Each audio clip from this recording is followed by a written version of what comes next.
Salut à tous et merci de nous retrouver sur Gabon 24 et notamment dans votre émission Sport en 13. J'espère également que vous avez passé une bonne semaine car dans ce numéro, nous parlerons de Pritrika Pavad. Elle est surdouée du tennis de table et elle s'est qualifiée pour les JO de Tokyo 2020 à seulement 16 ans. Nous irons également au Japon pour parler d'une nouvelle forme de judo considérée comme une médecine alternative appelée judothérapie.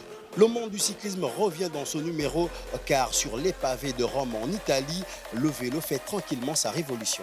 Vu sur le net ne sera pas en reste et là encore, nous vous avons déniché des images hilarantes et effrayantes. Accrochez-vous bien car sociétaire du club Saint-Denis US Tennis de table en France, la jeune Pritika Pavad a réalisé un exploit de taille en se qualifiant pour les Jeux Olympiques de Tokyo 2020, âgée seulement de 16 ans. Sport en 13, c'est parti. Un sans faute et avec la manière puisqu'elle a remporté 7 matchs en autant de rencontres lors du tournoi qualificatif olympique qui se tenait à Guimarães au Portugal. Pritika Pavad sera la benjamine de la délégation française au JO de Tokyo cet été. La pongiste des US Saint-Denis, déjà championne d'Europe des moins de 21 ans, n'a qu'un objectif, emmagasiner de l'expérience en vue des Jeux Olympiques de Paris en France dans 3 ans.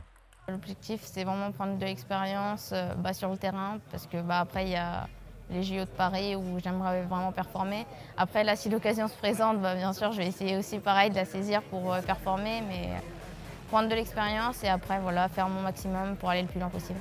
Cette victoire en 7 matchs, une exception issue sans doute de sa force mentale, sa sérénité et sa capacité à élever son niveau de jeu dans les moments difficiles.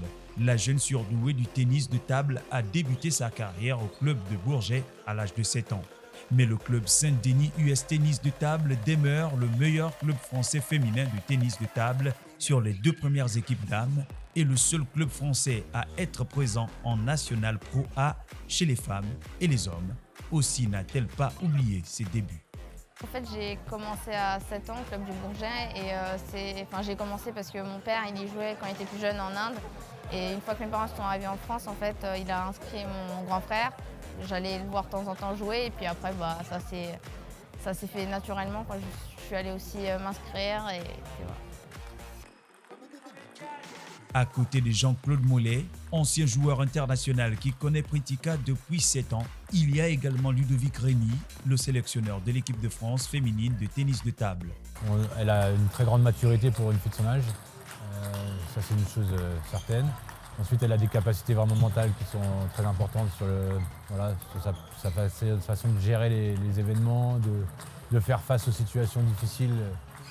Et donc quand on voit la finale qu'elle a produite pour une qualif au jeu, c'est juste extraordinaire par rapport à son expérience, son âge. La pépite du tennis de table français, gauchère très offensive, fait preuve d'une concentration et d'une sérénité qui sont inhabituelles à cet âge-là, avec une capacité déconcertante à maintenir son niveau dans les moments stressants, signe d'une grande maturité. Pritika Pavad construit ses victoires sur des points bien précis. Je préfère me concentrer sur mon jeu, sur la tactique que je vais aborder, pas trop sur les enjeux, etc. Parce que après, forcément, je joue un peu moins bien. Donc, pour vraiment profiter de l'occasion, je vais essayer surtout de me concentrer sur moi et sur ce que j'ai un jeu plutôt agressif où j'essaye d'attaquer le plus vite possible. Après, j'essaye de varier mes placements aussi. Je joue vachement je me concentre vachement sur la tactique en fait aussi pour essayer de piéger mon adversaire, de varier, de trouver des zones où il est un peu moins à l'aise, etc. Et sinon après j'ai une personnalité plutôt calme où je ne montre pas trop mes émotions donc de temps en temps ça peut aussi aider parce que je suis illisible forcément pour l'adversaire. Avec ses yeux noirs, rivés sur la balle et en face sa partenaire d'entraînement, Jianan Wan, 20 ans de plus, Pritika Pavad qui prépare ses JO avec l'équipe de France comme un musicien, répète ses gammes, pense même déjà à l'après-tennis de table. Quand je parle de double projet, c'est parce que j'aimerais forcément performer dans le tennis de table et en même temps avoir une route sereine aussi au niveau de mes études parce que j'aimerais aussi continuer en fait après mon bac pour avoir quelque chose derrière et même pour m'aérer l'esprit, pas être uniquement sur le tennis de table. La qualification de Pritika Pavad au JO de Tokyo 2020 est un rêve qui se réalise plus tôt que prévu. car elle a été programmée pour briller lors des JO de Paris en 2024. En mai dernier, avec ses coéquipières du club Saint-Denis US Tennis de table, dont Camille Lutz, 18 ans, et Leili Mostafavi, 21 ans, Pritiki Pavad remporte le championnat de France et la Coupe ETTU, deuxième Coupe d'Europe, après la Ligue des Champions. Cet enfant d'un employé d'hôtel de luxe et d'une caissière est parfois comparé à un autre prodige de Saint-Denis, originaire de Bondy, en la personne de Kylian Mbappé. Si le judo est avant tout un art martial et un sport de combat, il a aussi une autre facette largement méconnue, appelée judothérapie, une discipline mêlant ostéopathie et prévention en santé pour les seniors. On regarde. Né au Japon à la fin du 19e siècle, le judo, qui a hérité de la double dimension de son ancêtre, le jujitsu, est un art martial qui se décline aussi en médecine alternative. Il est donc à la fois une méthode pour tuer, appelée Sappo, et une méthode pour soigner, désignée sous le nom de Kappo. Le judo a deux piliers, le Sappo et le Kappo. Le Sappo renvoie aux techniques pour faire tomber l'adversaire. C'est le judo olympique. Le Kappo signifie à l'inverse aider autrui, savoir soigner celui qui est blessé. Ces deux aspects sont les deux faces d'une même pièce. Les judokas apprennent les mouvements des membres, des articulations et des muscles pour mieux battre leurs adversaires. Mais dans le Kappo, ces connaissances servent précisément, au contraire, à faciliter la régénération naturelle du corps. Comment je pourrais vous expliquer? C'est remettre les choses en place. Je ne viens pas ici pour être plus forte, mais pour retrouver mon corps. Faire un hippon par-dessus l'épaule au judo est aussi un bon mouvement pour rétablir une luxation. Les prises au sol du bras aussi permettent de les soigner. Il y a beaucoup de similitudes avec le judo. Plutôt que de faire appel à la chirurgie orthopédique, nous soignons avec nos mains sans utiliser d'anesthésiant. Contrairement à la pratique d'un art martial ordinaire qui cherchera à se défendre ou à attaquer, la judothérapie cherchera plutôt à apporter à l'autre le bien-être.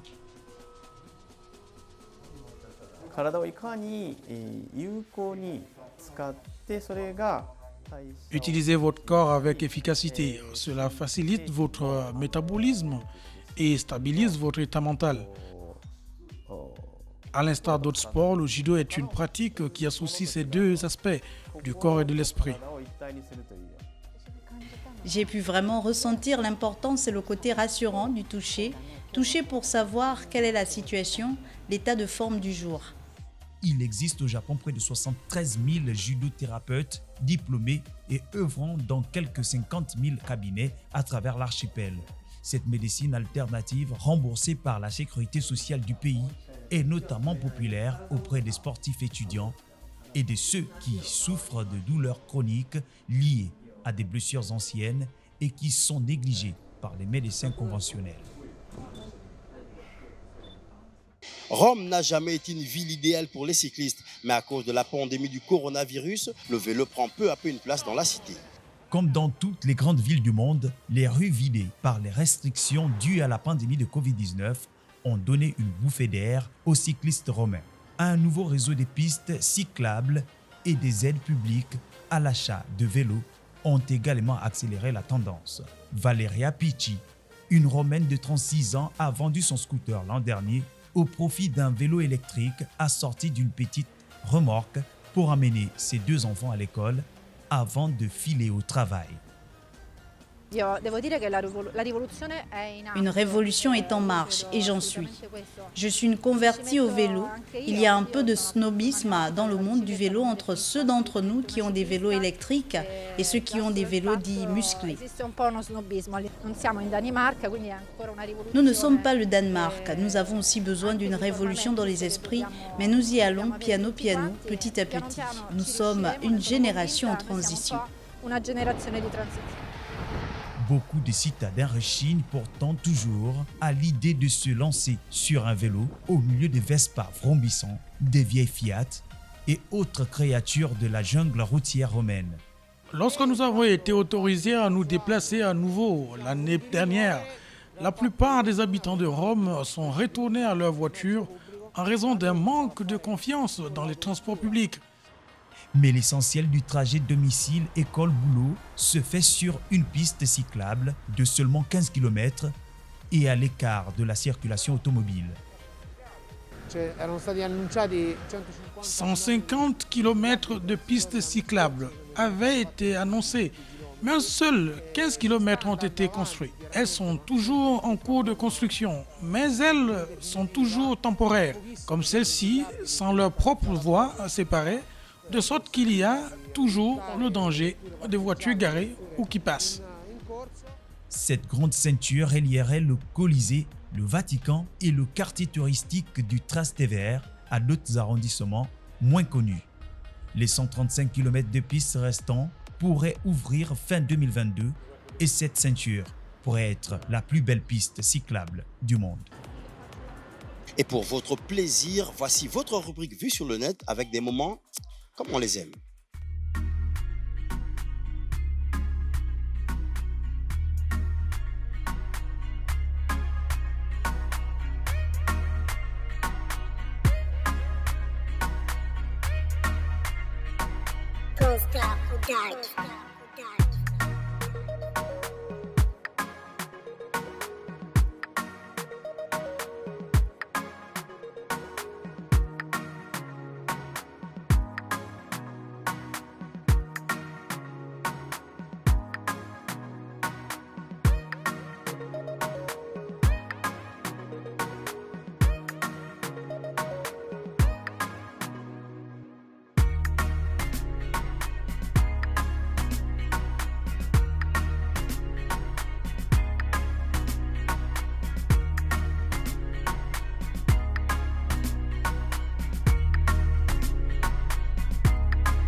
Et voilà qui vient refermer ce sport en 13. Tout en remerciant l'équipe technique pour la réalisation de ce numéro, je vous demande de continuer la pratique des gestes barrières. À la semaine prochaine, s'il plaît à Dieu.